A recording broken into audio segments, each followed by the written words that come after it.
tardes a todos. Agradeciendo nuevamente su muy amable participación y presencia en esta conversatorio de Tardeando con la Historia. Hoy tenemos el enorme gusto de presentar a don Arturo Gonzalo Aispiri, quien va a hablarnos de los Bárquidas, de sus novelas, de los Bárquidas en España. Es un pasaje histórico, una época histórica llena de enormes sorpresas y enormes acontecimientos que creo que van a ser, estamos seguros, van a ser de su más completo gusto. Don Arturo nació en Madrid, es doctor en ciencias químicas y ha desarrollado su carrera profesional en el ámbito de la energía y el medio ambiente, en responsabilidades tanto privadas como públicas. Actualmente trabaja en Repsol, es su director de comunicación de esta empresa, realizando frecuentes viajes que le permiten el ejercicio de la literatura a 10.000 metros de altitud. Ha publicado las novelas históricas El heredero de Tartessos en el año 2009, segunda edición en el año 2013. El cáliz de Melkart en el año 2014 y La cólera de Aníbal en el 2018, por la que obtuvo el premio Is Libris al mejor autor español de novela histórica en el 2019. Las tres novelas constituyen la denominada trilogía de Aníbal. También ha traducido los libros de viajes Mis andanzas por Europa de Charlie Chaplin en el año 2010, Historia de un viaje de 6 semanas de Mary Shelley, la autora del libro de Frankenstein, en el año 2014, y Viajes de un republicano radical en busca de agua caliente de H.G. Wells en el 2012. Igual en el 2020, perdón, en 2012 publicó un poemario en la colección Adversidades Poéticas dirigida por Jaime Alejandre. Es miembro del equipo editor de colecciones El Periscopio e Intravegantes y además del Consejo Editorial de Ediciones EVOE de España. Bienvenido, don Arturo. Muchísimas gracias por haber admitido nuestra invitación. Nos honra con su presencia y el público es todo suyo. Muchísimas gracias, Javier, Carlos. Muchísimas gracias a todos los amigos ya de la Fundación Festival Internacional de la Historia.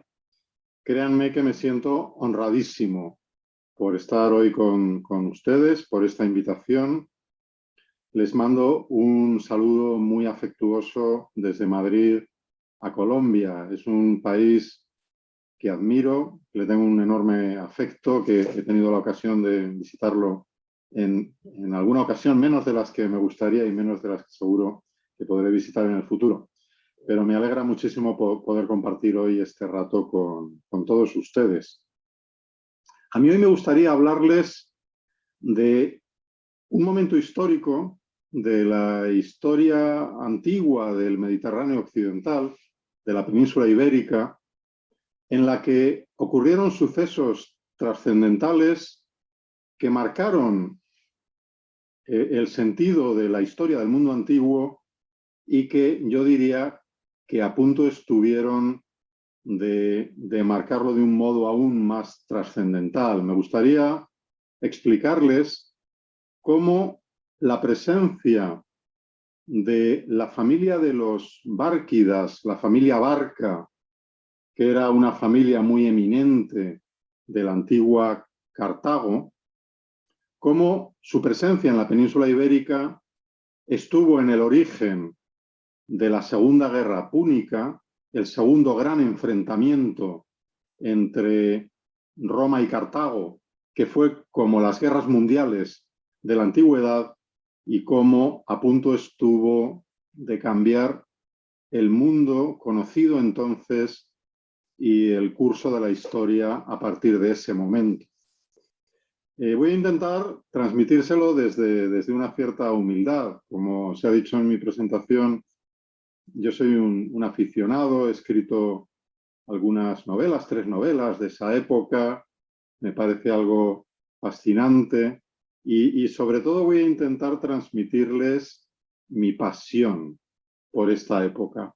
Ojalá les despierte la curiosidad y el interés y les abra una puerta para conocer mejor ese tiempo extraordinario. Voy a utilizar una presentación en algunos momentos.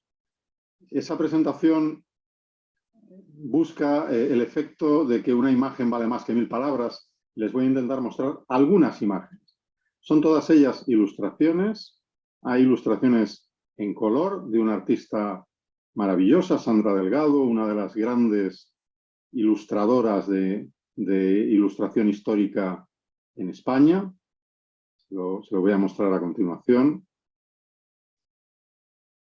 Sandra está progresivamente haciendo las ilustraciones del libro de arte de la trilogía. Les animo a conocer su obra y también, modestamente, les mostraré algunas ilustraciones en blanco y negro que he hecho yo mismo.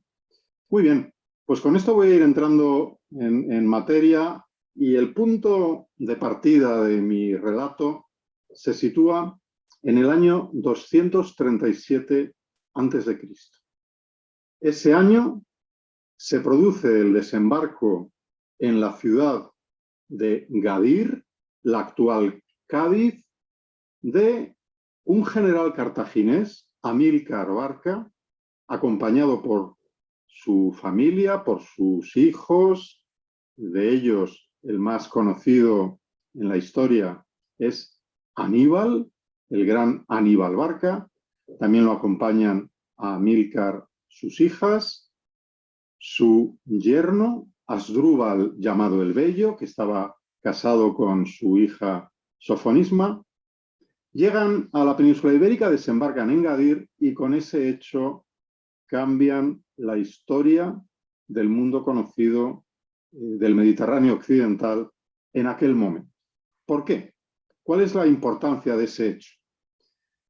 Para explicarlo es necesario que nos retrotraigamos a algún momento anterior y pongamos nuestro foco en la que fue, antes que Roma y en pugna con Roma, la gran potencia hegemónica en el Mediterráneo occidental.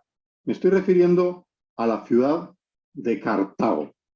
Cartago estaba en el lugar que hoy, donde hoy está la ciudad de Túnez, muy próximo a la ciudad de Túnez, en el norte de África. Cartago era una ciudad fundada por colonos fenicios procedentes de la ciudad de Tiro. Fue fundada aproximadamente en el año 800 a.C.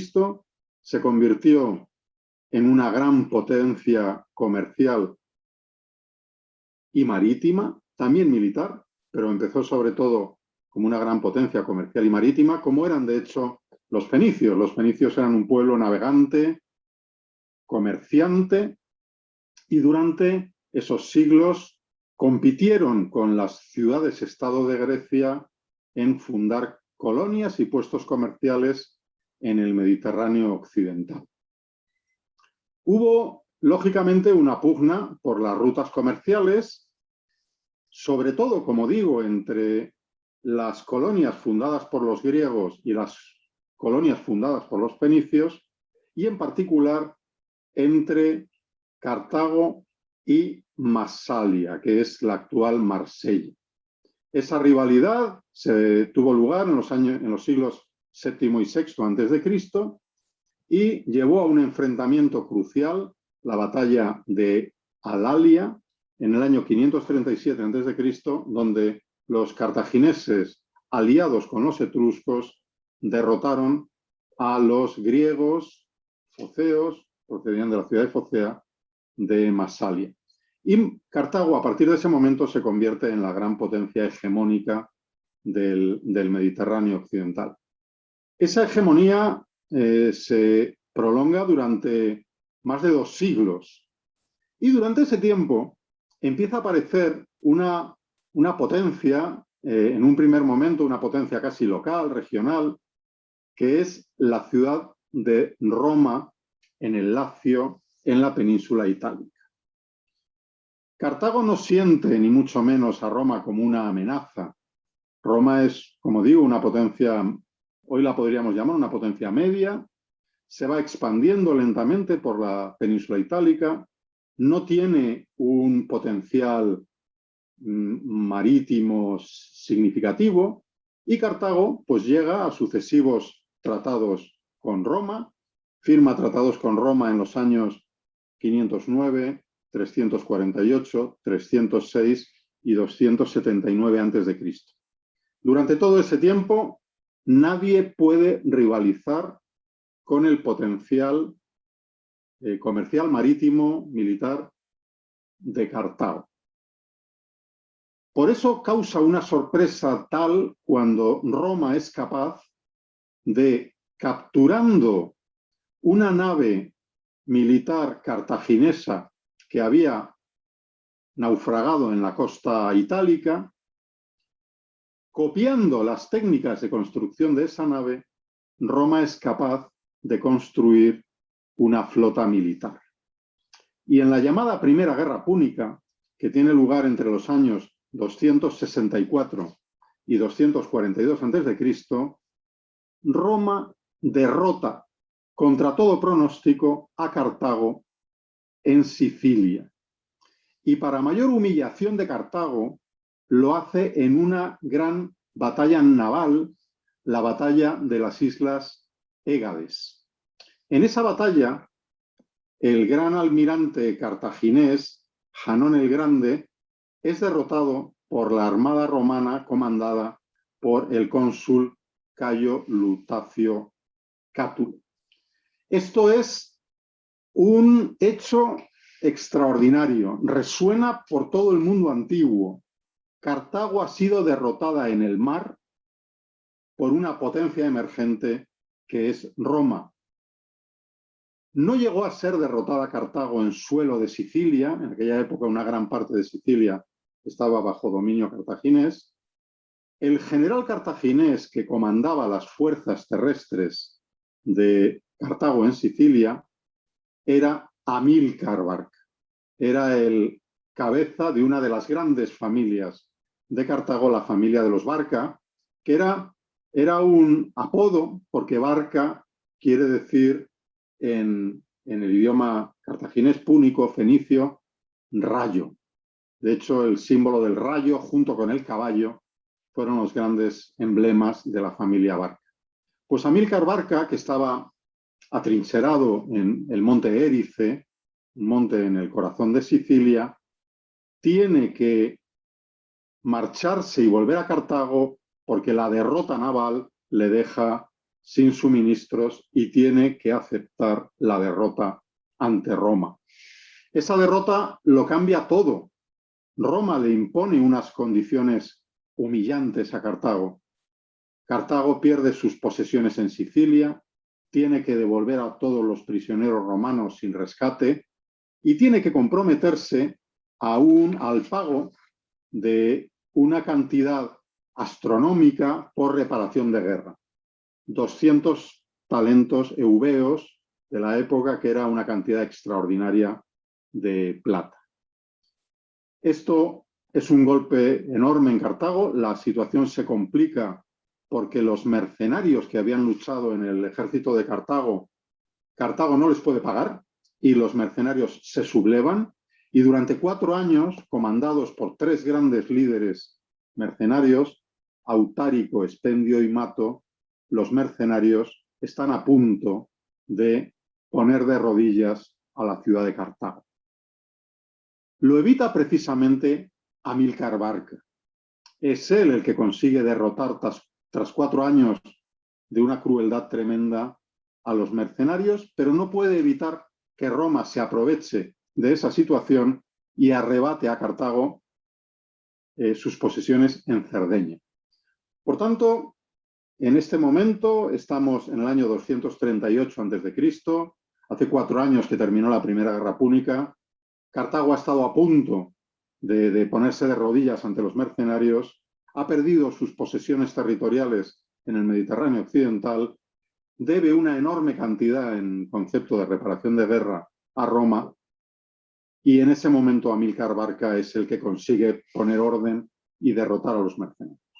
Amílcar se da cuenta de que si Cartago no consigue restaurar una base territorial de acceso a recursos naturales, mineros, de acceso a mercenarios para que luchen en sus ejércitos, si no lo consigue, Cartago va a verse rápidamente condenada a ser derrotada como potencia hegemónica por Roma.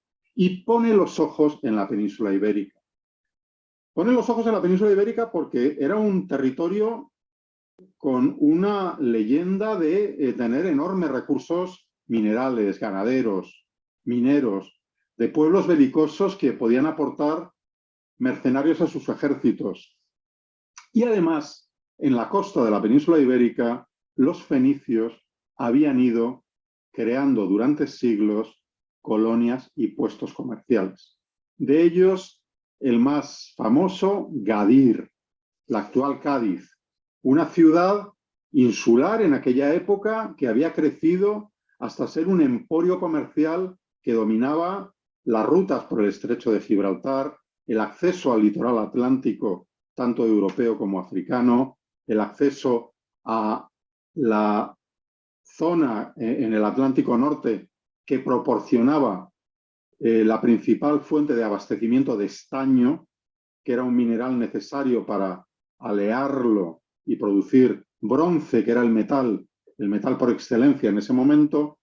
Gadir era una posición estratégica, está situada muy cerca de del delta de la desembocadura del río Guadalquivir, en aquella época se llamaba el río Betis.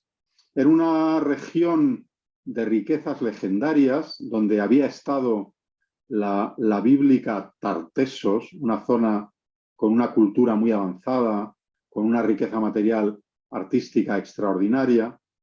O sea, ya había pasado, pero había dejado un sedimento de cultura en lo que se llamaba la Turdetania, que era el curso bajo y medio del Guadalquivir. Era una zona que tenía todo para proporcionar a Cartago y a Amílcar lo que buscaba. Y por eso, y volvemos al punto de partida de mi historia, en el año 237 a.C., Amílcar pasa porque cruza el estrecho de Gibraltar del norte de África a Cádiz, a la costa atlántica del sur de España, pasa con su ejército y desembarca en Gadir. En ese momento, la península ibérica, que era un territorio periférico en la historia del mundo antiguo, empieza a convertirse en el gran teatro de operaciones en el que se va a dirimir una buena parte de la lucha por el poder en el mundo antiguo entre las dos grandes potencias hegemónicas del Mediterráneo occidental, Roma y Cartago. Roma está todavía un poco más alejada en el horizonte. Volveré a él. Por tanto, estamos en Gadir, ha desembarcado Amílcar, más o menos bien recibido por los gadiritas, por los habitantes de Gadir. Eran primos de los cartagineses. Gadir era también una fundación de Tiro, incluso más antigua. Gadir es la ciudad de más antigua fundación en la península ibérica. Se estima que se fundó allá por el año 1000 a.C. Era de fundación tiria, de Tiro, tenía una lengua prácticamente igual que la de Cartago, una religión muy próxima, una tradición cultural muy próxima, pero eso no quiere decir que les gustara de pronto verse ocupados por un ejército de sus primos cartagineses. Pero bueno, ni lo pudieron evitar ni lo intentaron, ¿no?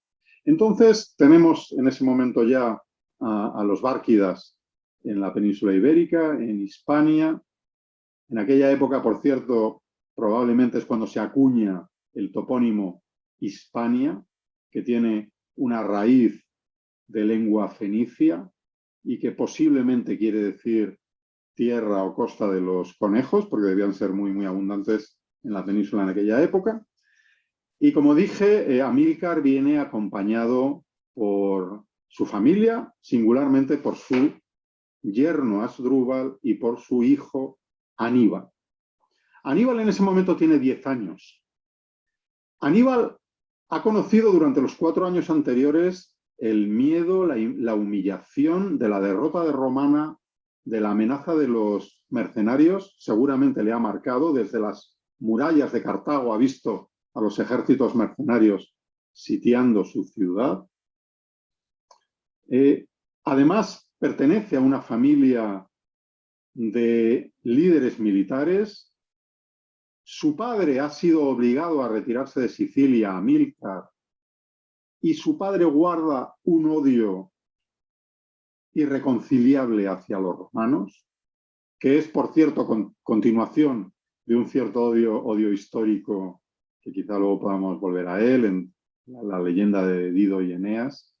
Pero Amílcar odia a Roma y quiere transmitir a sus hijos ese odio a Roma y ese deseo de venganza, de retribución que hay que exigirle a Roma. Y de hecho la leyenda dice que cuando Amílcar va a cruzar el estrecho para venir a España, llama a su hijo Aníbal y ante el altar de los sacrificios le hace jurar solemnemente ante los dioses que durante toda su vida Aníbal luchará por destruir a Roma. Y veremos que esa es en gran medida el elemento motriz de sus acciones desde que tiene capacidad de dirigir a los ejércitos y al Estado cartaginés.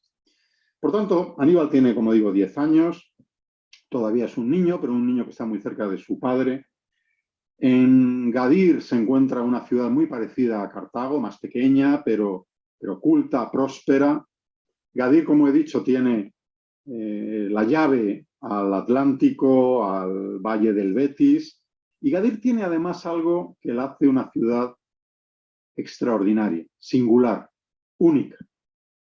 Tiene el que fue uno de los grandes templos, uno de los grandes santuarios de la antigüedad, que fue el templo de Hércules, de Heracles Melkart, que es la deidad que sincretiza esa figura del héroe, viajero, fundador de ciudades, protector de las colonias, que en el mundo griego fue Heracles o Hércules y en el mundo fenicio cartaginés fue Melkart. Es una figura que se integra en una sola, sobre todo a partir de la conquista de Tiro por Alejandro Magno un siglo antes aproximadamente. Ahí es cuando Alejandro une las tradiciones griega y fenicia en una figura que en gran medida la encarna él mismo. Y en ese templo de Heracles Melkart en Gadir lo preside una figura, una estatua de Alejandro Magno vestido con los atributos de Hércules Melkart. Es algo extraordinario, es una figura, por favor, fíjense en la figura de Alejandro Magno en la antigüedad, es un héroe con atributos divinos, ha conquistado el mundo conocido, lo ha hecho desde la cultura griega y helénica, pero integrando plenamente la cultura fenicia, persa, oriental. Es una figura que deslumbra, y que deslumbra en especial a nuestros bárquidas.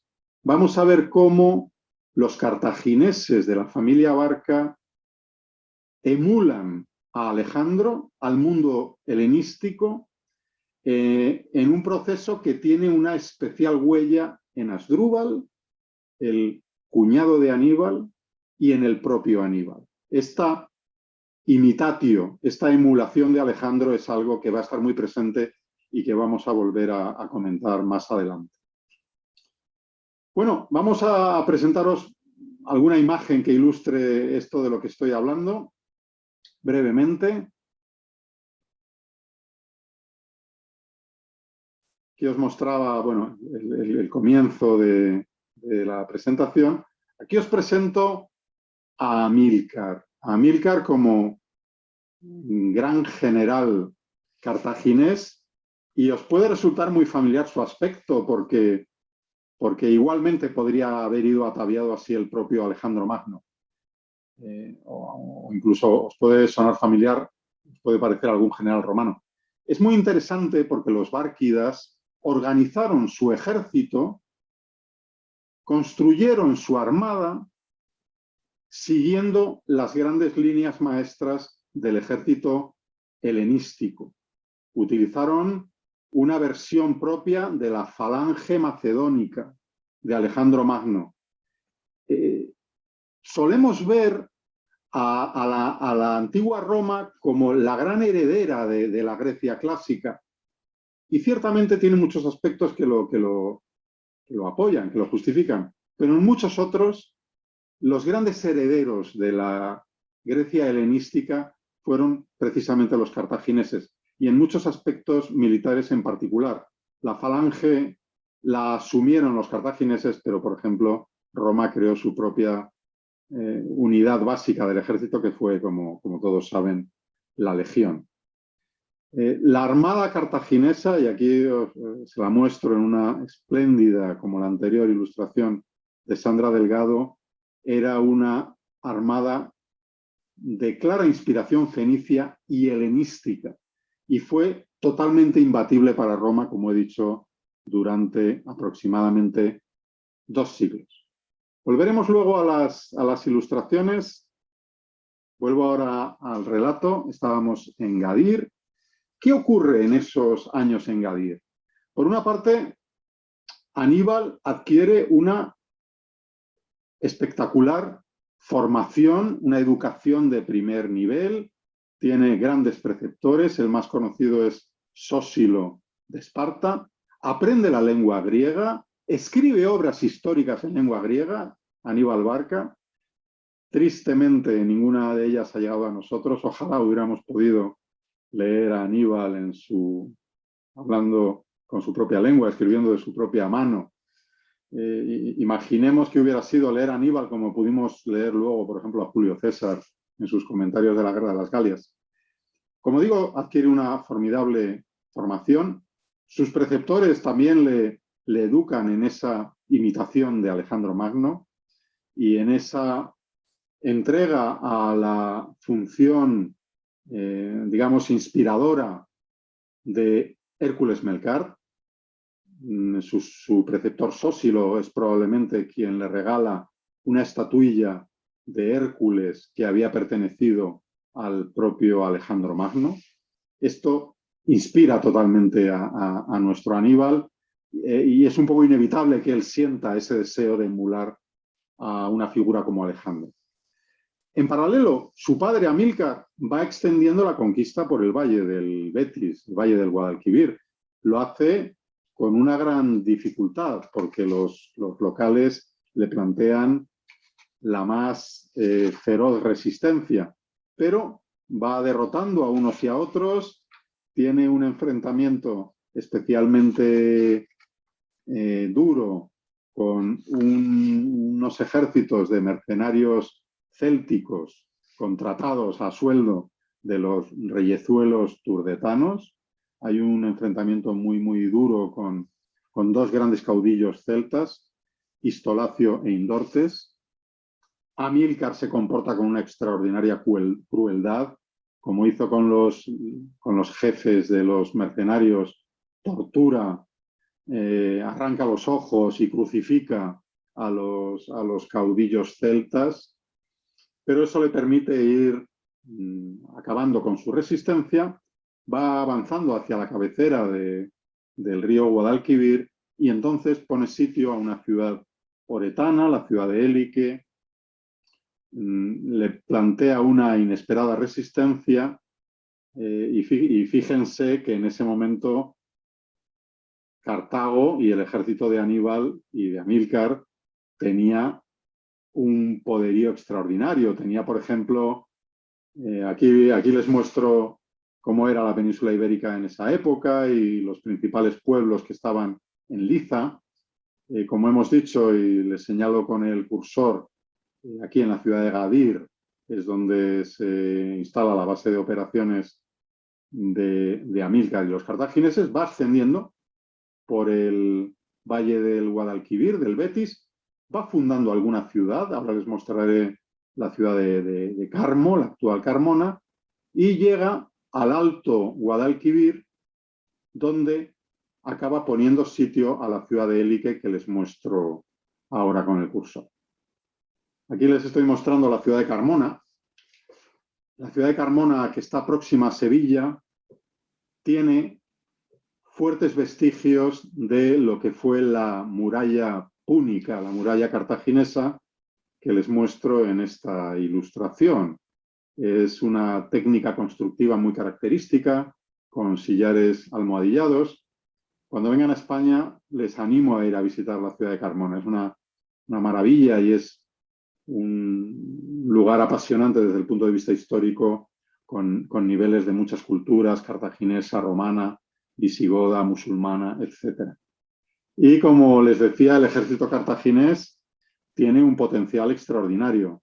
Utiliza máquinas de guerra. Tiene un arma que deja perplejos y asustados a todos los que se enfrentan a ese ejército, que son los elefantes de guerra, que van a tener también un gran impacto en la lucha contra los romanos. Ahora les presentaré al nuevo personaje que aparece aquí, pero como les decía,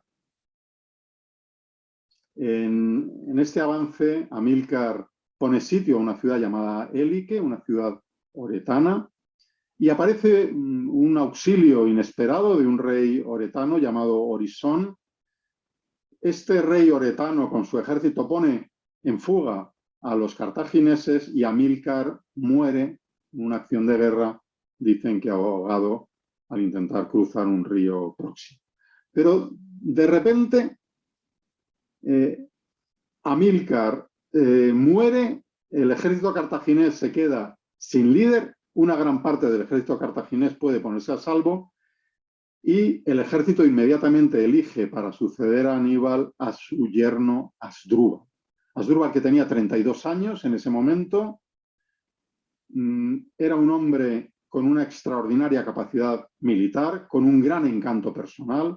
Como dije, estaba casado con Sofonisba, con la hermana de Aníbal. Y Asdrúbal resulta ser un líder insólito, porque siendo un gran líder militar y su primera acción es derrotar y destruir a los oretanos que habían derrotado a su padre y que habían acabado con la vida de su suegro Amílcar en Élique. Sin embargo, inicia una política de establecer alianzas con los reyezuelos íberos, siguiendo el mismo modelo que había seguido Alejandro para ganarse el favor de los nobles persas y de los nobles de los distintos reinos que Alejandro invadió y ocupó en Asia. Asdrúbal contrae matrimonio con una princesa íbera, Titayú, de la ciudad de Mastia, crea unas redes de alianza muy basadas en las propias instituciones íberas, la institución de la devotio, que le llamaron los romanos. Los líderes íberos juran fidelidad hasta la muerte a Asdrúbal, entregan a sus hijos como señal de ese compromiso, pero Asdrúbal los trata con magnanimidad, respeta sus instituciones. Asdrúbal intenta reproducir en la península ibérica algo muy parecido a lo que hizo Alejandro en Asia. Y tanto es así que, curiosamente, Asdrúbal es el primero de los bárquidas que inicia la acuñación, la emisión de monedas a gran escala en la península ibérica, monedas hispano-cartaginesas. hace representar su efigie en esas monedas y se hace representar en esas efigies con la diadema, con la tainía que señalaba a los dinastas, a los reyes en vida en el mundo helenístico. Como seguramente saben, a la muerte de Alejandro Magno, sus sucesores, los diadocos, adoptan estas formas monárquicas helenísticas, se convierten en dinastas, en cabezas de dinastías, como fueron, por ejemplo, los Ptolomeos en Egipto. Asdrúbal hace exactamente lo mismo, se presenta como un dinasta helenístico. Y Paz García Bellido, que es una de las grandes especialistas en numismática antigua en España, nos lanza la pregunta: ¿qué hubiera ocurrido si se hubiera consolidado en la península ibérica un gran reino helenístico en Occidente?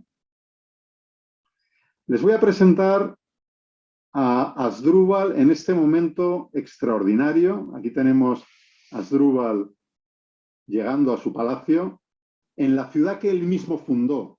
Y este es también un hecho de enorme importancia. Él funda Kart Hadasht, que en idioma fenicio significa ciudad nueva, muy cerca de la ciudad de Mastia, de donde era su esposa, Titayú, y les atañe especialmente a los colombianos este hecho, porque Kart Hadasht dio lugar con el paso del tiempo a Cartago Nova, que le llamaron los romanos, la nueva Cartago, y de ahí Cartagena. Y hoy tienen ustedes en Colombia la ciudad de Cartagena de Indias, una ciudad maravillosa, incomparable, que tiene su origen en su etimología en esta Kart Hadasht que fundó allá por el año 230 más o menos antes de Cristo, Asdrúbal Barca en la costa del sureste de España. También sé que me lo han dicho nuestros amigos de la Fundación, que tienen ustedes una ciudad de Cartago, en el Valle del Cauca, de modo que por partida doble hay una huella de estos hechos que les cuento en la Colombia de nuestros días. Asdrúbal, además, hizo otro acto con una enorme trascendencia. En ese momento, los romanos estaban muy preocupados por una próxima guerra con los galos, con los celtas, y para evitar abrirse un frente en Hispania, mandan una embajada a entrevistarse con Asdrúbal y firman un tratado que establece el límite de la zona de influencia cartaginesa en el río Ebro. Del Ebro para abajo, Cartago puede hacer más o menos lo que le parezca, siempre que respete a la ciudad de Sagunto, que era una ciudad con sólidos lazos de amistad y alianza con Roma. Esto ocurre en el reinado de Asdrúbal. Aquí les muestro también una espectacular ilustración de Sandra, cómo debía ser esa nueva ciudad de Kart Hadasht, de Cartagena, con una muralla de técnica constructiva totalmente helenística, de la que se conserva algún vestigio, como ahora les mostraré. Aquí tienen cómo se puede ver hoy los restos de esa muralla, con la típica técnica de casamatas de las murallas helenísticas. Y aquí les muestro a Asdrúbal en su esplendor. Le muestro aquí, frente a un templo de Melkart, acompañado por Titayú en su nueva ciudad, recibiendo prácticamente honores de rey. ¿Qué hubiera podido pasar si Asdrúbal, que en este momento tenía 36 años, hubiera podido crear esa dinastía que él soñó para la España hispano-cartaginesa? Pues no lo sabemos, porque fue muerto por un esclavo, fue decapitado por un esclavo abruptamente, y esta pregunta pues queda ya para la literatura, no para mis novelas, pero quizá esté por escribir la novela de qué hubiera pasado si Asdrúbal hubiera podido llevar adelante su sueño. El caso es que Asdrúbal es asesinado y el ejército rápidamente pone en su lugar al pequeño Aníbal. Y aquí les muestro a Aníbal tal y como aparece en las monedas que han llegado hasta nosotros, y es muy curioso porque es el vivo retrato de su padre Amílcar, solo que su padre Amílcar lucía barba en algún retrato numismático que ha llegado hasta nosotros hasta el día de hoy. Aquí les presento a Aníbal, un poco con el aspecto que debía tener en sus campañas militares. Aníbal siempre compartió la dureza de las campañas con sus soldados. Aníbal comía el rancho de los soldados, sufría las penalidades de los soldados y Aníbal siempre se ganó la lealtad hasta unas cotas inimaginables de sus soldados a los que les puso frecuentemente en situaciones de la máxima dificultad, igual que había hecho Alejandro con su ejército. Aníbal es consciente de que es muy joven, tiene que demostrar de lo que es capaz, tiene que hacerse con el control efectivo del ejército, no solo con la lealtad de los soldados, sino demostrar que con 18 años es capaz de comandar ese ejército, y decide lanzar una campaña de castigo contra aquellos que habían ayudado a los oretanos a derrotar a su padre, a Amílcar, y se dirige contra la tribu de los Olcades, que era otra tribu ibérica, en los montes del interior de la península, en los montes de Cuenca aproximadamente, y en una campaña fulminante derrota irremisiblemente a esta tribu de los Olcades. Esto se lo cuento con una sonrisa, porque en buena parte estas son las historias de mis novelas y quizá alguno de ustedes la lea en algún momento y verá cómo hay muchos hechos dramáticos, muchos sucesos alrededor de esta época y de estos hechos que les cuento.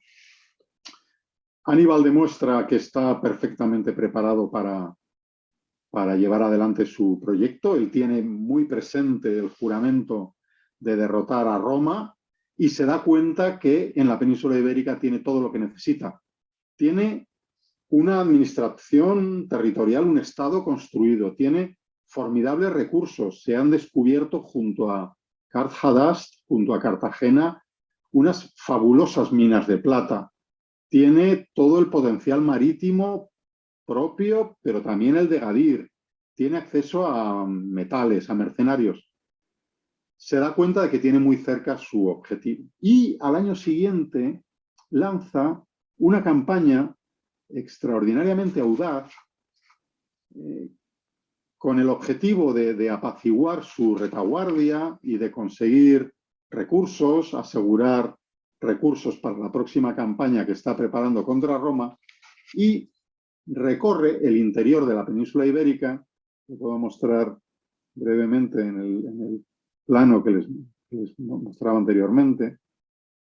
Lanza una campaña fulminante. Bueno, creo que no lo voy a hacer porque si intento ir para atrás me parece que no lo voy a conseguir.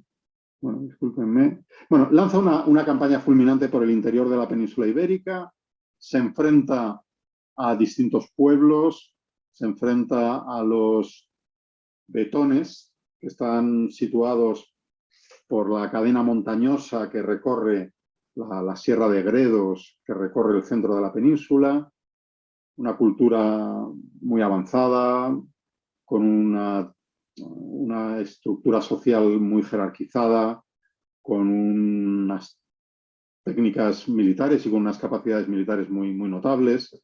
Ataca también a los bacceos, llegando hasta el Valle del Duero. Derrota alguna ciudad emblemática, como es Hermandica, la actual Salamanca, una ciudad letona, la ciudad de Arbucala, junto al Duero. Durante los meses centrales de ese año de 220 a.C., Aníbal derrota a todos los pueblos que le pueden inquietar una vez inicie su campaña contra Roma y vuelve hacia Cartago.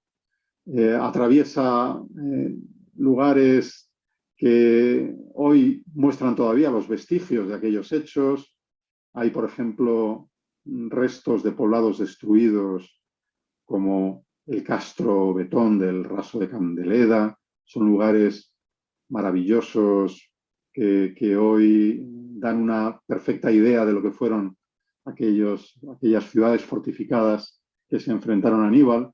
Son culturas, además, de una sofisticación extraordinaria, religiosa. Por ejemplo, si un día pueden visitar el castro de Ulaca, en la provincia de Ávila, un castro betón que conserva construcciones de carácter ritual, tiene un altar de sacrificios orientado hacia el monte sagrado de los betones. Les puedo mostrar porque es algo realmente extraordinario. Aquí les muestro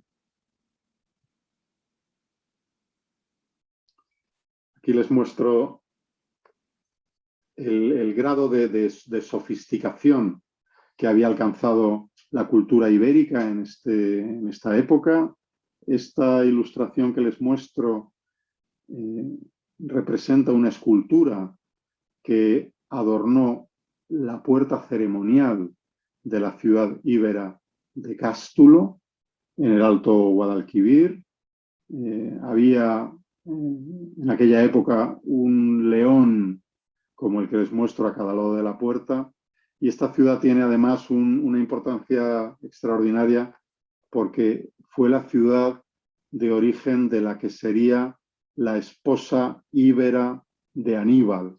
Aníbal siguió esa práctica de Alejandro Magno, que también imitó su cuñado Asdrúbal, y se casó con Imilce, que era la hija del rey íbero de Cástulo. Cástulo era una ciudad extraordinariamente próspera en la cabecera del río Guadalquivir. Hoy es visitable el yacimiento de la ciudad hispano-romana de Cástulo. Después de la época de los cartagineses vinieron los romanos y Cástulo fue una de las ciudades más prósperas del sur de España y es un gigantesco yacimiento arqueológico en gran medida aún por excavar. Pero fíjense qué grado de sofisticación artística y material tuvieron estas culturas. Aquí les muestro, bueno, una imagen un poco idealizada de Aníbal en esas luchas contra los pueblos nativos del interior de la península. Creo que representa bastante fielmente la panoplia militar de estos pueblos y también les quiere transmitir ese espíritu que tuvo Aníbal Barca de estar siempre al frente de su ejército. Y aquí les muestro este altar de sacrificios ceremonial de la ciudad amurallada betona de Ulaca, que hoy pueden visitar en la provincia de Ávila si tienen ocasión de venir para España. Bueno, volveré aquí, que es ya la ciudad de Arce, de Sagunto, un poquito más adelante. Vamos llegando poco a poco a los episodios finales de nuestra historia. Como les decía, Aníbal, después de someter a los pueblos del interior de la península, vuelve hacia Carhadast, tiene que cruzar el río Tajo, y este es un momento delicado porque Aníbal tiene un ejército muy numeroso, 20.000 infantes aproximadamente, 6 u 8.000 jinetes, va cargado con el expolio de toda la campaña y se encuentra en el río Tajo a un gran ejército de todos aquellos a los que había derrotado en los 2 años anteriores. Se encuentra a los Olcades, se encuentra a los betones de Hermandica, se encuentra a los Bacceos, se encuentra a los propios carpetanos que viven en esa época, en esa zona, perdón, los carpetanos que tienen ciudades tan célebres como Toletum, la antigua Toledo, que era una ciudad carpetana, y dicen Tito Livio y Polibio, afortunadamente tenemos muchas fuentes clásicas, o varias fuentes clásicas, que nos cuentan todo esto, nos dicen que Aníbal se enfrenta a un ejército de 100.000 guerreros de esos pueblos. Bueno, posiblemente es algo exagerado, pero hoy en día los expertos nos dicen que seguramente sí que se enfrentó a un ejército de alrededor de 40.000 guerreros. Y Aníbal los derrota irremisiblemente. Es su primera gran victoria a campo abierto en un combate con un enemigo incluso más numeroso, y eso aumenta extraordinariamente su prestigio ante sus soldados, ante las tribus de Hispania, que le empiezan a cobrar un respeto reverencial, que le empiezan a jurar lealtad, y él llega como un gran triunfador a Kar Hadash con la evidencia de que está preparado para acometer su gran proyecto, que es su campaña contra Roma.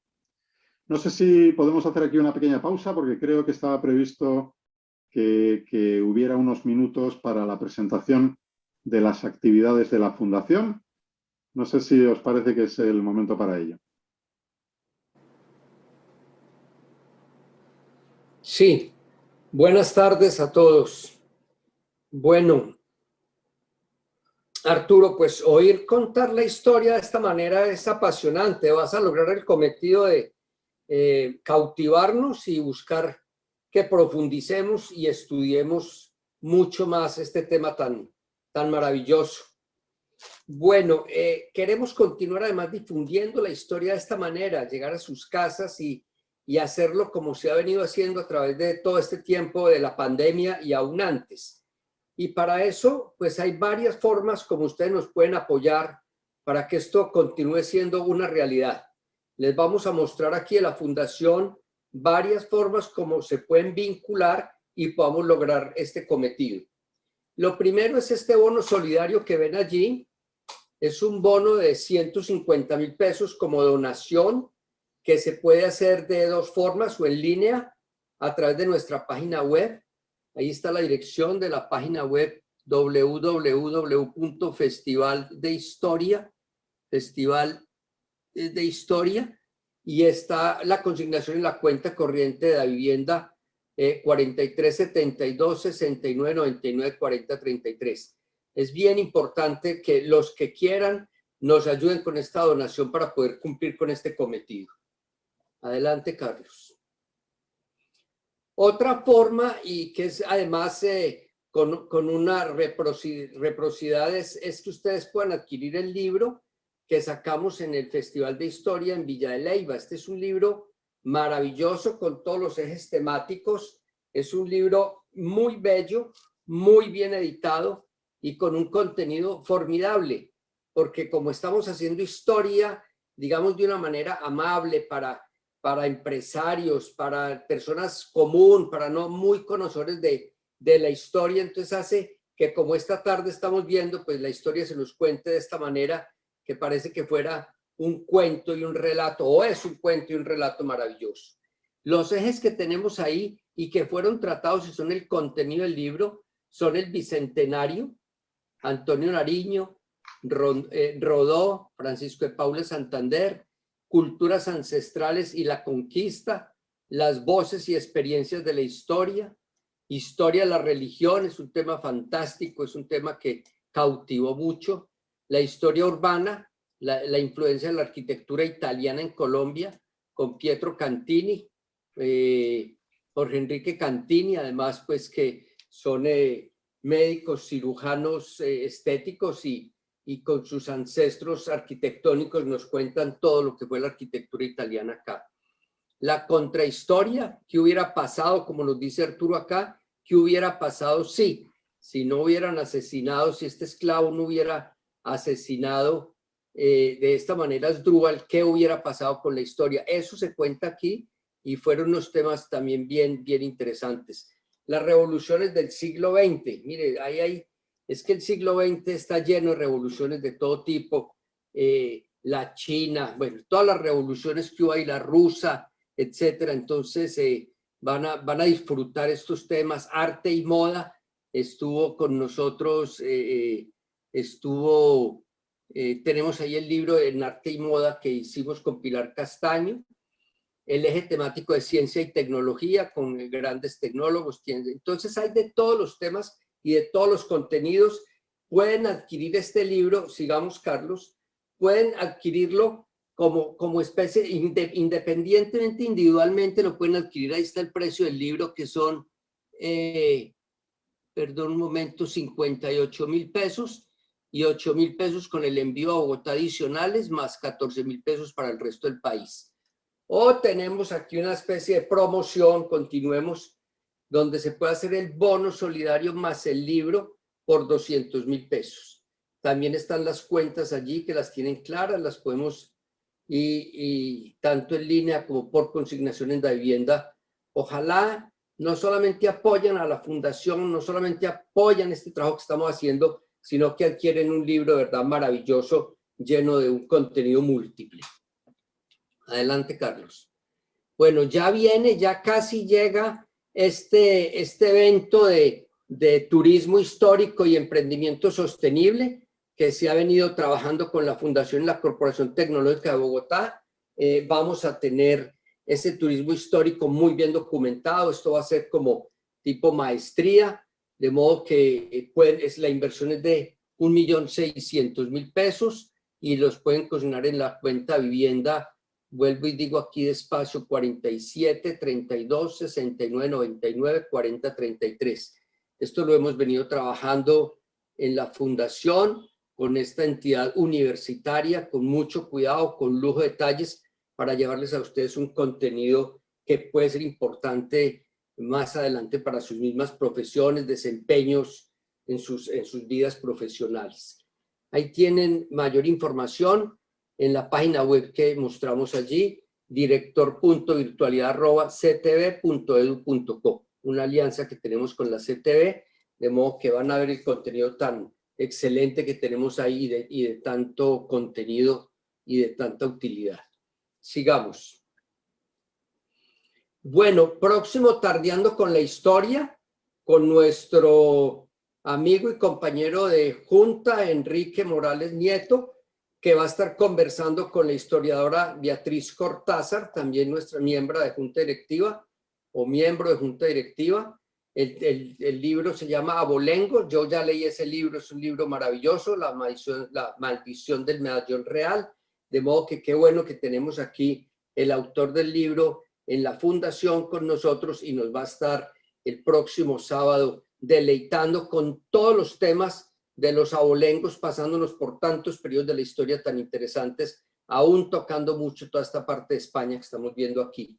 El sábado 24 de julio a las 4 de la tarde, todos los orígenes de esa novela, el hidalgo, el moro, el judío, el africano, el indígena, nos da un paseo por todos estos orígenes, de modo que van a recrearse con Enrique y con Beatriz el próximo sábado.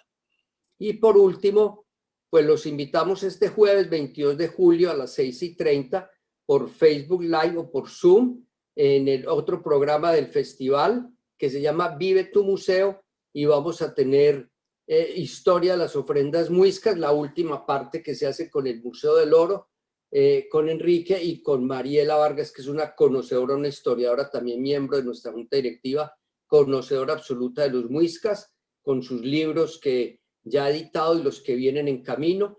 Así que lo que tenemos aquí es material de la Fundación de Historia. Queremos hacerles la vida a ustedes amable, agradable, llegar a sus casas con todos estos contenidos de profundidad, serios, bien presentados. Así que la Fundación pues ven que hace un esfuerzo para presentarles contenidos de esta calidad y por lo tanto pues esperamos que ustedes nos apoyen con lo que estamos haciendo. Muchas gracias a todos ustedes, una feliz tarde. Continuamos, Arturo, por favor. Muchas gracias, Carlos. Y nada, yo les animo también a apoyar a la institución, a la Fundación Festival Internacional de la Historia, que creo que es una institución que está llevando a cabo una labor encomiable, así que intentemos apoyarla todos. Bueno, nos habíamos quedado en el momento en el que Aníbal vuelve a Carhadast, ha demostrado que es capaz de comandar a su ejército, se ha ganado la lealtad de su ejército, ha traído un botín fabuloso a su ciudad. En este momento, por cierto, Aníbal tenía ya un enorme prestigio en la propia ciudad de Cartago.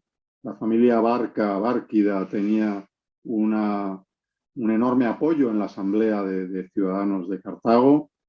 Lo tiene casi todo. Tiene un obstáculo para lanzar su ataque contra Roma, y ese obstáculo es la ciudad de Sagunto.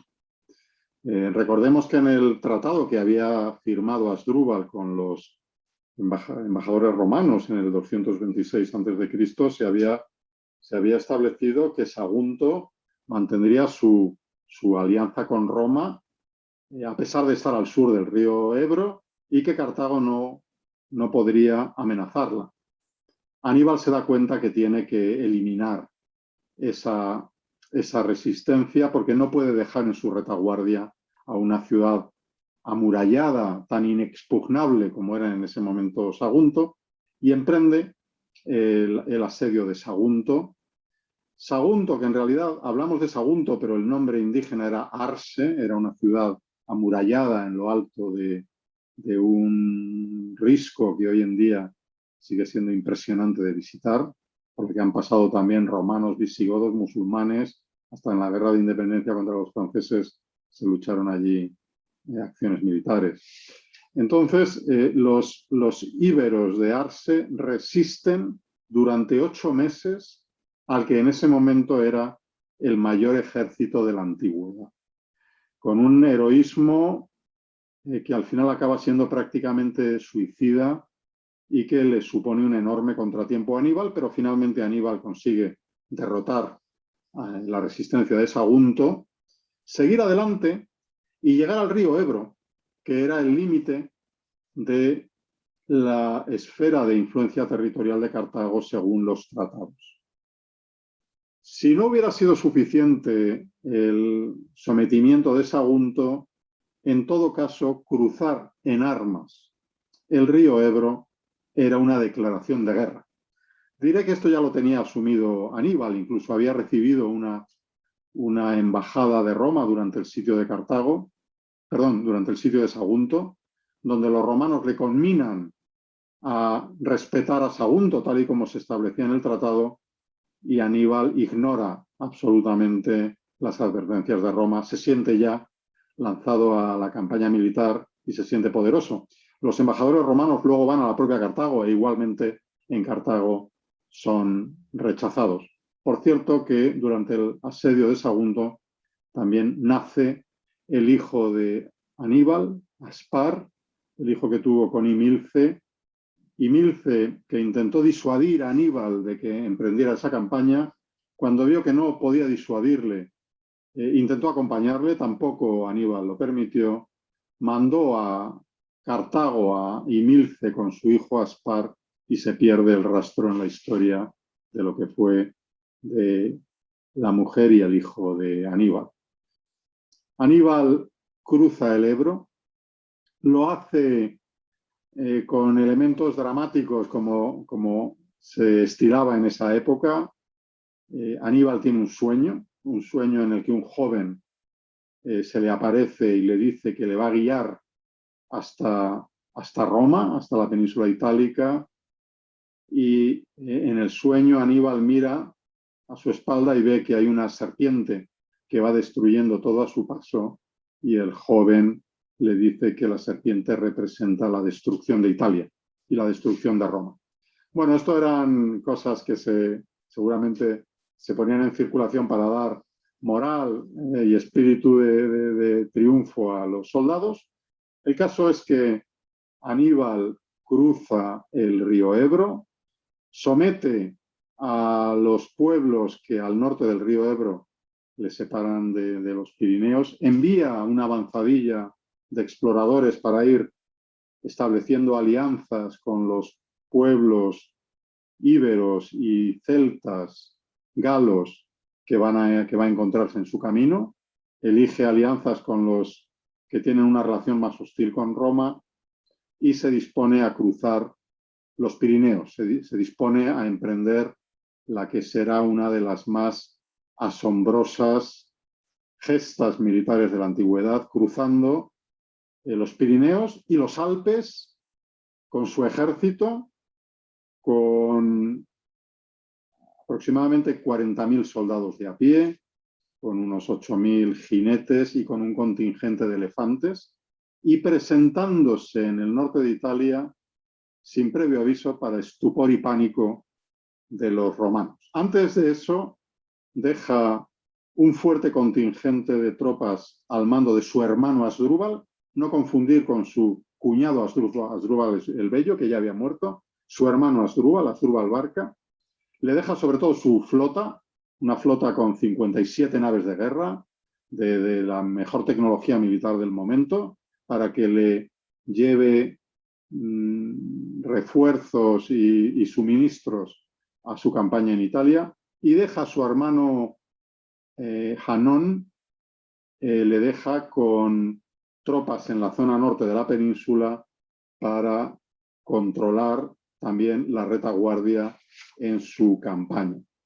A mí me gusta imaginarme esos últimos momentos de Aníbal en España antes de iniciar su campaña.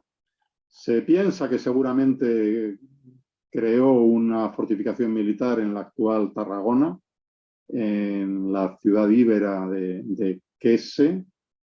Allí se puede visitar hoy el cimiento de una torre que se piensa que es de esa fortificación de Aníbal, y muy cerca de ella, curiosamente, en la muralla romana de Tarragona, en la muralla republicana de la República Romana de Tarragona, está el más antiguo grabado romano que se ha encontrado fuera de Italia y representa a la diosa Diana.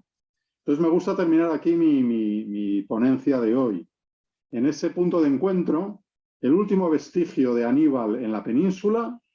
Luego Aníbal, como es sabido, tuvo por delante muchos años de guerra contra Roma, quizá luego en el coloquio podamos dar alguna pincelada, pero el último vestigio de la presencia de Aníbal en España está inmediatamente contiguo al primer vestigio, a la primera escultura o al primer grabado de Roma fuera de Italia. Es como el cierre de un círculo que sencillamente abre otra historia, quizá para contar otro día, cómo los romanos asediados por Aníbal en territorio italiano deciden traer la guerra a la propia península ibérica, cómo luchan contra los hermanos de Aníbal. Aquí les estoy mostrando la muralla de Arse, en Sagunto, al pie del castillo de Sagunto. Es un lugar mágico que a mí me impresionó visitar. Les estoy mostrando aquí también una figura de Hércules para recordar que justo antes de emprender su campaña, Aníbal fue a Gadir e hizo sacrificios en el templo de Hércules Melkart para encomendarse a su dios protector, y el dios protector de todo el mundo griego, como si de ese modo quisiera convocar a su guerra a todos los enemigos del pueblo romano.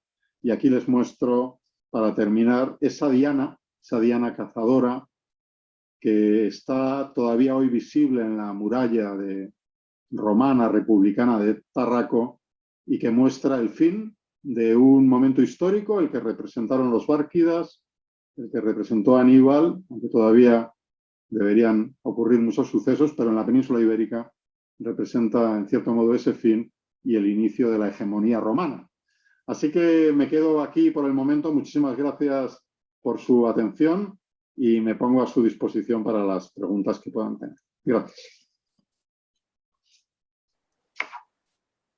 Bueno, Arturo, muchas gracias. Ha sido una muy amena e interesante exposición y charla sobre este capítulo de la historia de la península ibérica, que de alguna manera a nosotros también nos toca de una forma muy directa. Interesante la referencia que hiciste a la genealogía, el nombre de nuestra ciudad en el Mar Caribe, Cartagena de Indias, y cómo, qué significa, cuál es el significado que tiene el término. Tuvimos la ocasión aquí de escuchar cómo la península ibérica en la antigüedad fue una importante fuente suministro de minerales, de la minería que pues eh, tanto sirvió en el mundo antiguo. Realmente era la reserva minera en el Mediterráneo, en el mundo antiguo. ¿De qué manera es que llegan los cartagineses a la península ibérica? ¿Cómo su enfrentamiento con Roma los llevó allá? ¿Cómo ellos inician la conquista de la península ibérica, de lo que hicieron? ¿Cómo esta familia de los Bárquidas, los Barca, logran consolidar una fuerza que finalmente intenta llegar y conquistar a Roma? Con lo que tú dices, ahí dejas la historia en suspenso. Esperamos tenerte en el futuro para escuchar este complemento, esta continuación de este relato tan interesante. Hay varias preguntas que han hecho los asistentes. Quisiera arrancar con una que nos hace don Juan Luis Gomar. Juan Luis Gomar es también miembro de Libris. Bienvenido y gracias por tu participación. La pregunta es la siguiente, son realmente dos. ¿Qué nivel de tecnología naval hace falta para colocar más de 160 elefantes en Sicilia y otros tantos en la península ibérica? Primera pregunta.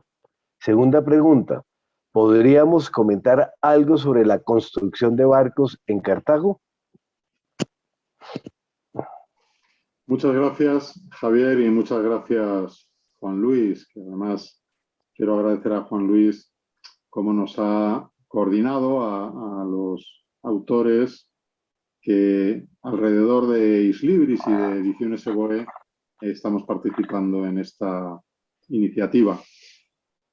Me gustaría comentar a nuestros oyentes de hoy, a nuestros participantes, que en la antigüedad la tecnología naval en gran medida determinó el éxito comercial y militar de las grandes potencias del Mediterráneo. Quien tenía tecnología naval era capaz de proyectarse estratégicamente de un modo que de lo contrario era imposible. Sin el dominio del mar era imposible mantener un imperio con aspiración hegemónica, y hemos visto cómo en momentos en los que el dominio del mar estuvo comprometido, hubo que recurrir a desplazamientos por tierra que en el caso de Aníbal se hubieran pensado suicidas, aunque no lo fueron. Pero, ¿quién fue el gran artífice de la tecnología naval en la antigüedad? Dos pueblos, por encima de todo, los fenicios y los griegos. Pero en primer lugar los fenicios. Los fenicios desarrollaron una tecnología naval, tenían una materia prima que eran los cedros del Líbano. El Líbano ocupa más o menos el territorio que en la antigüedad fue Fenicia. Las grandes ciudades fenicias, Tiro, Biblos o Sidón, estaban en lo que hoy es el Líbano. Con una madera extraordinaria y una tecnología extraordinaria construyeron una flota que les sirvió a sus propios fines y que pusieron al servicio de los poderes que los dominaron, y en particular de los persas. Las grandes batallas entre persas y griegos en el mar fueron batallas entre la tecnología militar naval fenicia y la tecnología naval griega, y la batalla de Salamina es quizá el caso más conocido. ¿Qué hicieron los cartagineses? Combinaron la tecnología naval griega y fenicia y construyeron una flota de navíos de guerra que no tuvo parangón en la antigüedad. Tenía unos astilleros en Cartago que fueron los más importantes del Mediterráneo occidental durante mucho tiempo. Tenía un puerto militar extraordinario con forma circular y con una isla central donde estaban los astilleros de reparación y de conservación de buques. Y para que nos hagamos una idea, la fuerza militar, la fuerza naval que Aníbal le dejó a su hermano Asdrúbal para dominar las costas de la península ibérica ascendían a 50 quinquerremes, 2 cuatrirremes y 5 trirremes.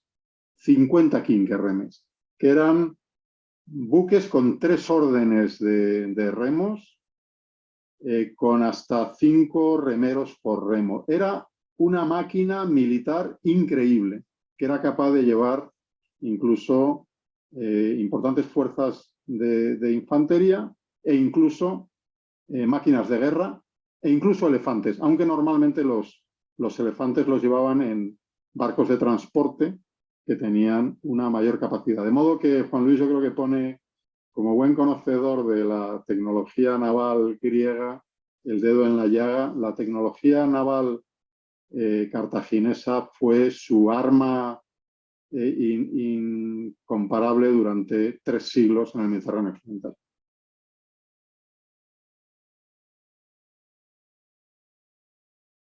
Javier, tienes el micro cerrado.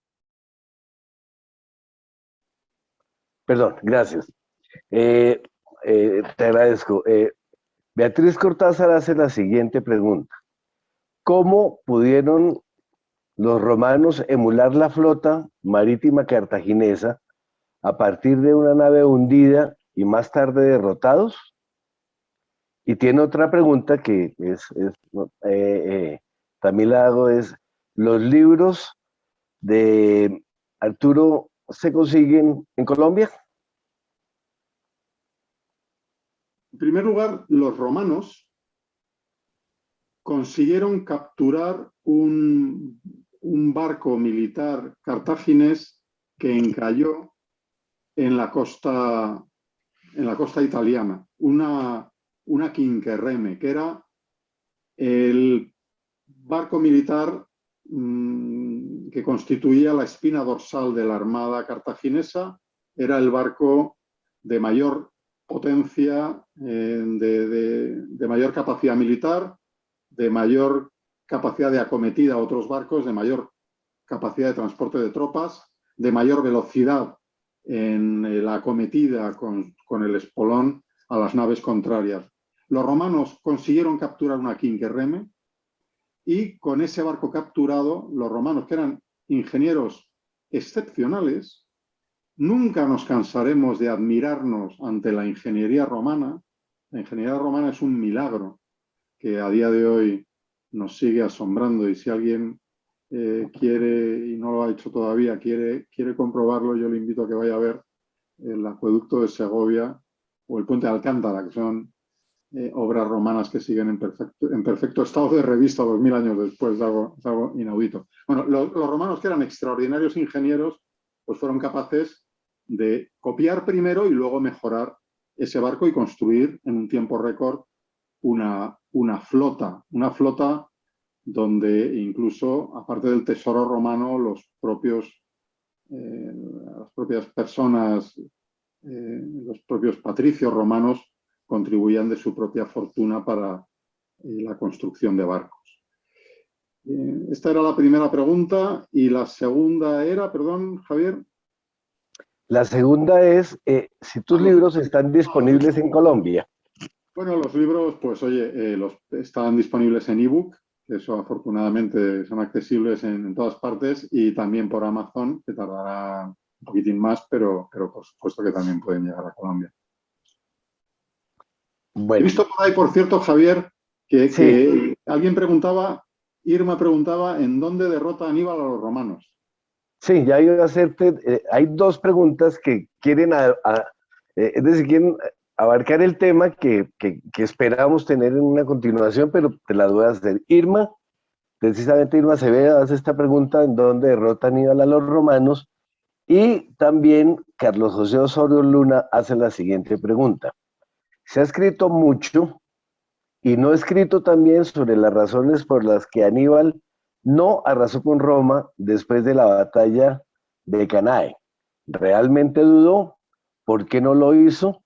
¿Usted tiene alguna teoría al respecto?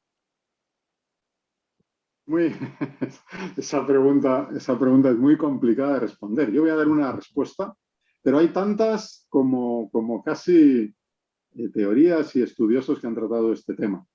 Bueno, en primer lugar, hay que recordar que cuando Aníbal aparece en el norte de la península itálica con su ejército, deja a todos estupefactos. O sea, para los romanos del momento era como si hubiera atravesado andando el mar Mediterráneo. O sea, era algo increíble pensar en atravesar los Alpes con un ejército como ese, pero lo hace. Y con un genio militar extraordinario, derrota a los romanos en sucesivas batallas, la batalla de Trevia, la batalla de Trasimeno, unas derrotas humillantes que culminan en la batalla de Canas o Canae en el año 216 a.C. Fue la batalla más terrible, con mayor número de contendientes en suelo europeo hasta el Renacimiento, hasta el final de la Edad Media y las grandes batallas entre la cristiandad y el Imperio Otomano. En Cannas, los romanos alinearon a 80.000 infantes, a 6.000 jinetes, contra un ejército que era aproximadamente la mitad dirigido por Aníbal. Aníbal desplegó un genio militar extraordinario, causó una derrota terrible a Roma. De esos 86.000 romanos se estima que solo sobrevivieron 16.000. Murió aquel día una buena parte de la nobleza, del patriciado, de los senadores romanos, sus cónsules. Fue algo así como una devastación total. Y ciertamente se piensa que Aníbal tuvo la oportunidad de en ese momento llegarse a las puertas de Roma y someter a Roma. Y no hay una respuesta clara sobre por qué no lo hizo. Parece que sus propios compañeros le recriminaron por ello, el no haber sabido rematar la victoria. Hay expertos que lo interpretan a la luz de la mentalidad helenística de la época. Alejandro tampoco intentó exterminar a sus enemigos. Alejandro los derrotó, los deshonró y esperó su rendición. Y de hecho los reyes persas fueron derrotados y se rindieron ante Alejandro, y los nobles persas se rindieron ante Alejandro y aceptaron su derrota. Aníbal tuvo la oportunidad de rematar a Roma y no lo hizo, y hay quizá estudiosos, que son los últimos que yo he podido conocer, que lo atribuyen a esa expectativa de Aníbal de que Roma reconociera su derrota y se rindiera a Aníbal. Aníbal, en todo caso, como sus últimas razones no las podremos conocer nunca, mantuvo su campaña en Italia, siguió derrotando a los romanos, ganó la alianza de muchas ciudades, pero poco a poco empezó a darse cuenta que estaba en un callejón sin salida. Al final los romanos, en un movimiento muy audaz, llevaron la guerra. Primero los romanos habían derrotado ya a los hermanos de Aníbal en la península ibérica, y los romanos llevaron la guerra al propio suelo africano, al propio hinterland de Cartago, y Aníbal tuvo que volver a defender la ciudad de Cartago. Y ahí se produjo la última gran batalla, la batalla de Zama, en el año 202 a.C., donde un jovencísimo Publio Cornelio Escipión derrotó ya definitivamente a Aníbal, y el poder de Cartago ya nunca se recuperó. Aníbal siguió vivo, fue un personaje todavía con alguna importancia en su ciudad, pero al final los romanos exigieron su expulsión de la ciudad y marchó al exilio, donde estuvo años en la costa de Asia Menor y el Mar Negro, hasta que murió, se suicidó, cuando el rey de Bitinia, que le había dado asilo y hospitalidad, estaba a punto de entregarlo a los romanos. Y ahí murió en el 183 a.C., aproximadamente 20 años después de la batalla de Zama, murió Aníbal por su propia mano ingiriendo un veneno. Esa es la historia que quizá otro día contemos más despacio. Mauricio Ortiz hace la siguiente pregunta. De lenta es Cartago es una frase de Catón. ¿Tú puedes explicarnos un poco esa frase? Pues con mucho gusto, Mauricio. Como he dicho, la Segunda Guerra Púnica concluye cuando Publio Cornelio Escipión derrota a Aníbal en Zama y la ciudad de Cartago se rinde a Roma y tiene que firmar una capitulación en la que prácticamente su esfera de influencia se reduce a la propia ciudad. Se le prohíbe tener un ejército, una flota militar. Queda como una ciudad comercial importante, pero sin ninguna capacidad militar. Pero sigue recuperándose y sigue prosperando. Es una ciudad demográficamente muy potente, es capaz de seguir comerciando, tiene un territorio de influencia en el norte de África con un espacio agrícola fértil y productivo.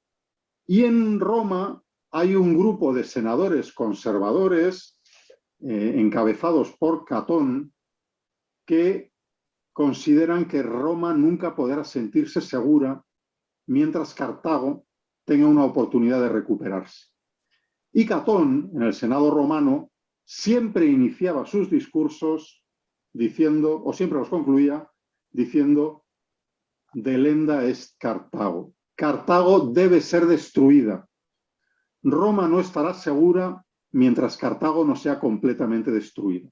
Y esto acabó provocando la tercera y última guerra púnica, en la que se destruyó por entero la ciudad de Cartago, sus zonas agrícolas se cubrieron de sal para hacerlas ya irreversiblemente improductivas y echó a andar la ciudad romana de Cartago, que luego fue una ciudad importante, pero ya plenamente romana, y la huella cartaginesa fue extirpada por esa campaña de Catón, reclamando siempre en el Senado que Cartago debía ser destruido.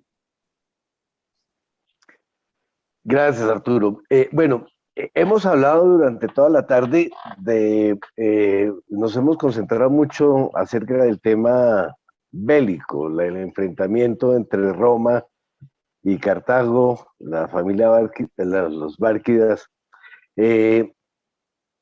Leí hace poco un artículo que escribió sobre los Bárquidas en la península ibérica, hace ya algunos años, José María Blázquez y María Paz García, en que ellos de alguna manera se refieren a otros aportes que hicieron los Bárquidas en España, especialmente en el tema de la administración o minera y la introducción de algunas maquinarias agrícolas, alguna cosa de esas.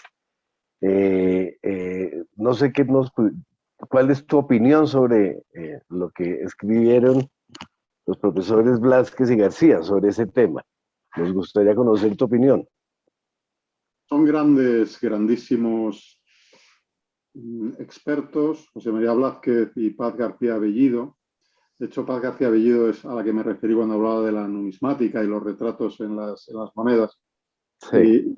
Y creo que es muy oportuna la pregunta, Javier, y te la agradezco mucho, porque es verdad que tendemos a centrarnos en los episodios bélicos y muchas veces lo que perdura es la huella que se deja en el territorio de otros modos. Yo destacaría, en primer lugar, desde el punto de vista urbanístico, los cartagineses en un corto periodo de tiempo, recordemos que entre el desembarco de Amílcar y la partida de Aníbal han transcurrido escasamente 20 años. Sin embargo, la huella urbanística es extraordinaria. Claro, los cartagineses fundaron ciudades, puestos comerciales, fortificaciones, Algunas han perdurado, otras no, pero parece que, por ejemplo, la ciudad de Málaga actualmente se construyó sobre un emplazamiento fenicio anterior, no cartaginés, sino fenicio. Los bárquidas fundaron varias ciudades, Carteia, en el estrecho de Gibraltar, fundaron de forma muy destacada Carhadast, Cartagena, fundaron una ciudad sin nombre conocido que probablemente dio lugar a la actual ciudad de Alicante. O sea, tuvieron una actividad fundacional y urbanística muy intensa. Consolidaron una red de comunicaciones alrededor de la que era entonces llamada la vía Heraclea, que iba de Cádiz a Carhadast y que subía por todo el litoral mediterráneo. Desarrollaron una tecnología productiva minera inconcebible anteriormente. Se considera que en las minas de plata de Cartagena, de Carhadast, llegaron a trabajar hasta 50.000 trabajadores, esclavos en su mayoría. Por cierto, que curiosamente cuando Aníbal se casó con Imilce, el padre de Imilce, como dote de bodas, le regaló a Aníbal el mayor pozo productor de plata de todo el interior de la península, el pozo Baebelo, y la técnica minera incorporó mejoras que se conservaron en época romana. En la agricultura, el gran tratado de agricultura de la antigüedad lo escribió un autor cartaginés. Algunos de los grandes cultivos de la época se introdujeron o se expandieron en época fenicia y cartaginesa. Por ejemplo, el granado lo introdujeron los cartagineses en España. Hay una huella muy importante también en la tecnología agrícola, metalúrgica. O sea que efectivamente, Javier, a pesar de que estuvieron un tiempo reducido, dejaron una huella muy duradera también en la espiritualidad. El culto a Astarte se mantuvo durante mucho tiempo en el sur de la península y fue dando paso, yo diría que no se extirpó por completo, sino que por un fenómeno de sincretismo fue incorporándose al mundo hispano-romano. De modo que en la particular versión de la romanización que tuvo lugar en la península ibérica hay un elemento fenicio y púnico que perduró durante siglos. Efectivamente, gracias por tu respuesta. Enrique Morales tenía precisamente una pregunta en este sentido. Dice que tiene el ADN ibérico mucho de fenicio. Yo complementaría esta pregunta o te pregunto, o te la haría de la siguiente manera. ¿Qué características de esa época tú pudieras decir que pueden corresponder a la sociedad española actual, a la sociedad hispánica actual? ¿Qué quedó de todo eso? En nuestro ADN, porque decíamos... No, me parece una pregunta interesantísima. De hecho, tengo un escrito en mi blog, si tenéis curiosidad lo podéis buscar, que se llama Fenicios como nosotros, que yo creo que en España durante mucho tiempo hemos tendido a hablar en la primera persona del plural. Nosotros hemos tendido a hablar de la tradición romana, latina, visigótica, cristiana, y hemos tendido a situar en el ámbito de ellos todas las influencias que nos han llegado del norte de África. Y en esas influencias que nos han llegado del norte de África están, por supuesto, la musulmana de un modo muy, muy importante durante siglos, y la tenemos muy asumida y muy, por supuesto, ya muy incorporada a nuestra visión de nosotros mismos, a nuestra lengua, con muchísimas palabras de etimología árabe, la toponimia. pero sin embargo tendemos a olvidar lo que hay en nuestro pasado de origen fenicio y cartaginés. Y es algo que yo creo que hay que rescatar. Y en parte mis libros y mi interés por esta época busca precisamente lo que estamos haciendo hoy, que es reivindicar que también en nuestra historia, en nuestro territorio, en los cultivos que siguen vivos hasta hoy, en nuestra red viaria, en algunas de nuestras ciudades, en restos de espiritualidad que perduraron durante siglos, está ese sustrato fenicio y cartaginés. En la península ibérica, quienes empezaron a acuñar monedas fueron los cartagineses, quienes nos introdujeron en el sistema monetario mercantil de la antigüedad fueron los cartagineses. Sin los cartagineses, la península ibérica hubiera sido un territorio en buena medida periférico, alejado de grandes tendencias culturales.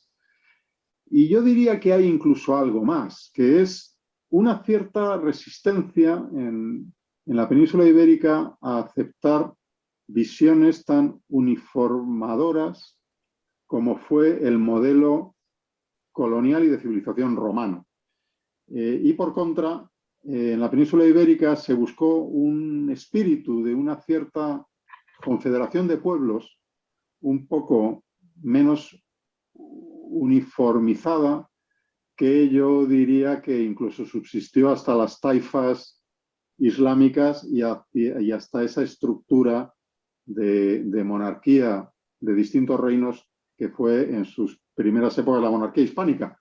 Pero eso yo creo que es ir demasiado lejos y a lo mejor alguien me va a dar un coscorrón porque me va a decir que son puras especulaciones. Pero bueno, me gusta ver que el mundo cartaginés bárquida helenístico proponía un modelo menos uniformador y quizá un poco más diverso de su modelo civilizatorio que el que terminó triunfando por manos de los romanos.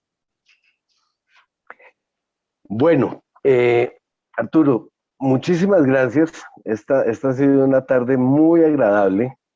Creo que esa exploración, ese viaje por todos estos, digamos, como aspectos o elementos que forman parte de la identidad del mundo hispánico, pues no dejan de ser absolutamente interesantes para todos nosotros.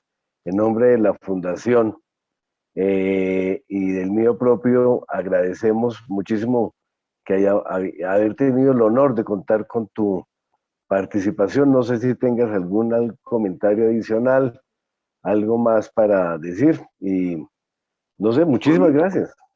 Por mi parte, Javier, muchísimas gracias a ustedes, a vosotros, si me permitís el tuteo. Es un placer poder colaborar con una institución tan ejemplar. Por favor, sentidme como alguien muy cercano a la Fundación, contad conmigo, ojalá podamos seguir colaborando y estoy a vuestra disposición siempre de todos nuestros participantes de hoy. Me tenéis en mi blog, me tenéis en Twitter y en Facebook y me encantará mantener el contacto y seguir intercambiando impresiones con vosotros. Estoy a vuestra disposición. Mucha suerte, mucho éxito y estamos en contacto. Bueno, muchísimas gracias, Arturo. Que tengas una buena noche. Saludos. Saludos a todos. Bueno, que estés bien.